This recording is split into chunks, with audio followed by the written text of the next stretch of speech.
ہمارے ہاں تو جو مسجد کے حجرے میں بیٹھ کے تنقید کر رہا ہوتا ہے نا مولویوں پہ، پیروں پہ، جماعتوں پہ، محفلوں پہ، مسجد کے حجرے میں بہت بڑا تجزیہ نگار جو ادھیڑ پدھیڑ کے رکھ رہا ہوتا ہے سب کی معاذ اللہ شخصیات کو، اس بندے کو آپ صبح 1.5 گھنٹے سے بیٹھا بحث کر رہا ہے، اس کو تسبیح دینا کہ 3 تسبیح درود شریف کی پڑھو، اسے کام یاد آ جاتا ہے، ساتھ اٹھ کے نکل جاتا ہے۔ بحث کرنا آسان اور عمل کرنا مشکل ہو گیا، کیونکہ ہمیں ذائقہ وہاں ملتا ہے۔ خدا را واپس لوٹیں۔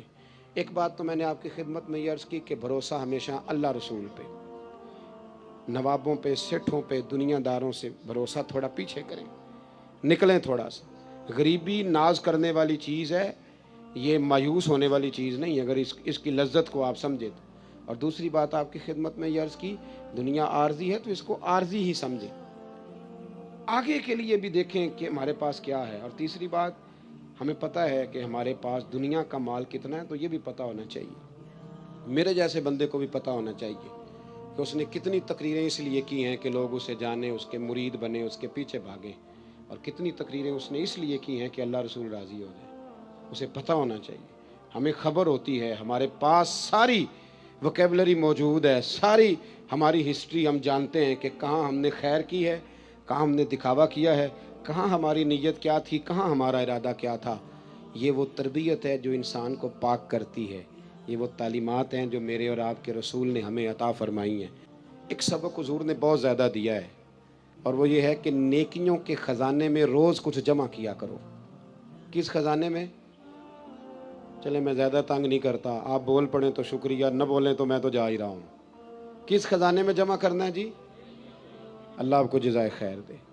جس طرح ہمیں پتہ ہوتا ہے نا میرا مکان کتنے کا ہے، ہمیں پتہ ہوتا ہے میرا موبائل کتنے کا ہے، پتہ ہوتا ہے کہ میرے بینک میں پیسے کتنے ہیں، کیوں جی؟ پتہ ہوتا ہے نا، خبر ہوتی ہے ساری کہ اب میں کتنے میں ہوں، اب میں کتنے، پتہ ہوتا ہے نا۔ اسی طرح نا ہمیں یہ بھی پتہ ہوتا ہے کہ میرے پاس نیکیاں کتنی ہیں، ہمیں پتہ ہوتا ہے۔ ہم ذکر کریں نہ کریں، بات کریں، ہمیں خبر ہوتی ہے، لیکن پیسے کم پڑ جائیں تو بڑھانے کے لیے صبح محنت شروع کر دیتے ہیں۔ نیکیوں کے خزانے میں کوئی شے نہیں، اس کے لیے صرف عاجزی کرتے ہیں، کہتے ہیں میرے پلے نیکی کوئی نہیں، تے نیکی کوئی نہیں تے نیکی کار، عاجزی کر رہا ہے جی، بڑا گناہگار ہاں تے نیکو کار ہو، اس لیے کہ حضور نیک بنانے آئے ہیں۔ نیکی نہیں تو میاں نیکی کر، نیکیوں کے خزانے میں روز کچھ جمع کر، کچھ پروگرام بنا۔ صحاح میں حدیث ہے، حضرت جناب سیدنا ابو بکر صدیق رضی اللہ تعالیٰ عنہ، حضرت عمر فاروق، حضرت عبد الرحمن ابن عوف، تمام صحابہ کہتے ہیں فجر کی نماز حضور کے پیچھے پڑھی۔ کون سی نماز جی؟ بول کے بتائیے۔ چلو میں دعا کرنے لگا ہوں، آپ آمین کہنا۔ آج سویرے اللہ ہم سب کو فجر با جماعت عطا فرمائے۔ یار آمین تے آگ سڑو، ابھی تو دعا مانگی ہے، قسم تھوڑی اٹھوائی ہے۔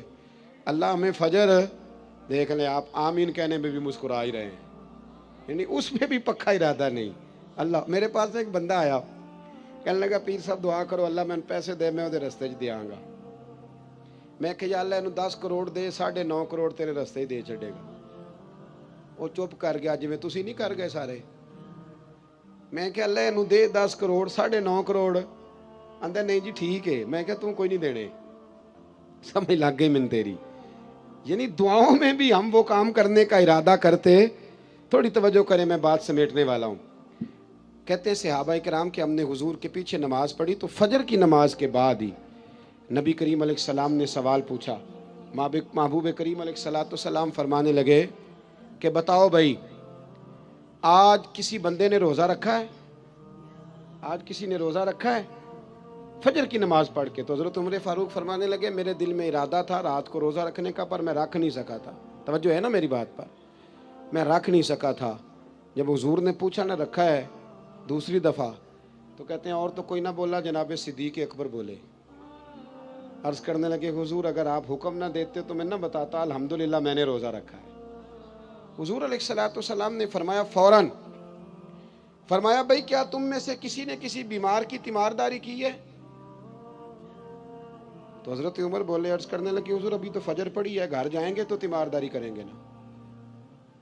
تو محبوب نے دوبارہ پوچھا، فرمایا چلو بتاؤ یار کسی نے تیمارداری کی ہے؟ تو حضرت صدیق اکبر بولے فجر پڑھنے آئے۔ کہا حضور میں نے کی ہے۔ حضور نے فرمایا کس طرح بتاؤ؟ عرض کی حضور 2-3 دن سے حضرت عبد الرحمن ابن عوف نماز پڑھنے نہیں آ رہے تھے، میں نے رات کو پتہ کیا تو پتہ چلا بیمار ہیں. مجھے پتہ ہے کہ رات کو وہ جلدی سو جاتے ہیں پر وہ تہجد میں ضرور اٹھتے ہیں. تو یا رسول اللہ میں ذرا جلدی اٹھا تھا تو فجر پڑھنے سے پہلے پہلے تیمارداری کر کے آیا ہوں. حضرت عمر کہتے ہیں میں حیران ہی رہ گیا کہ یار یہ بندہ کسی اور کو بھی کبھی آگے گزرنے دے گا. فرماتے ہیں حضور نے تیسرا سوال پوچھا, بتاؤ کسی نے کسی مسکین کو کھانا دیا ہے؟ تو حضرت عمر کہتے ہیں میں پھر بولا حضور ابھی تو دن چڑھا ہے, فجر پڑی ہے, باہر نکلیں گے تو کسی مسکین کو دیں گے. تو حضور مسکرائے, فرمایا عمر تو ذرا چپ نہیں کرتا؟ تو حضرت عمر کہتے ہیں میں پھر سمجھ ہی گیا کہ بولنا کس نے ہے. حضرت صدیق اکبر بولے, عرض کرنے لگے یا رسول اللہ اگر آپ حکم نہ دیتے تو میں نہ بتاتا, میرے حصے میں یہ اللہ تعالیٰ نے نیکی عطا فرمائی ہے فجر سے پہلے. وہ کس طرح؟ عرض کی حضور نماز کے لیے اٹھا ہوں تو میرا پوتا بھی اٹھ گیا تھا. حضور میں نماز سنت ادا کرنے لگا یا نفل پڑھنے لگا تو اس نے اپنی اماں سے روٹی کا مطالبہ کر لیا, تو اس کی اماں نے 2 روٹیاں بنا دی.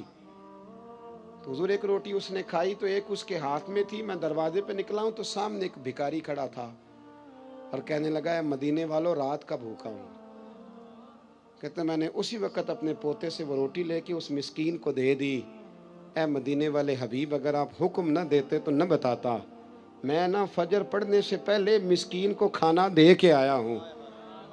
یہاں تک تو لفظ مشکات میں بھی ہیں, لیکن اگلے در منصور میں امام سیوطی نے لکھے ہیں.